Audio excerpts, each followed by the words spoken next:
Imħabbar programm ta' 6 miljun u 500,000 euro minn fondi Ewropej li għandhom l-iskop li jtejbu żoni rurali f'bosta bliet u rħula Maltin.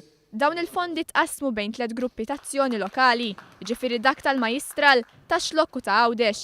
Il-kunsilli lokali l qdiet mhux governattivi u n-negozji għandhom l-opportunità li jgħaddu l-proposti dwar il-proġetti tagħhom lil gruppi ta' azzjoni. Il-proġetti kollha jridu jkunu relatati mal-gastronomija u jollu l-livell taż-żoni rurali f'pajjiżna. Is-Segretarju Parlamentari għall Fondi Ewropej Aron Farrugia qal li l-proġetti li jsiru b'dawn il-fondi se jkomplu jtejbu l-ħajja tar-residenti fl-ibliet u l-irħula.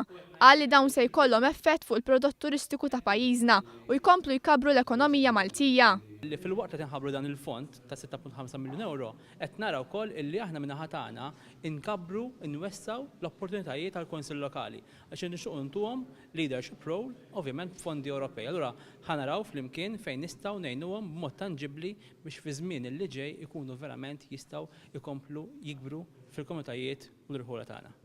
Is-Segretarju Parlamentari Aron Farrugia wera l-impenn tiegħu li jkompli jgħin il-Kunsilli Lokali fl-immaniġġjar tal-Fondi Ewropej.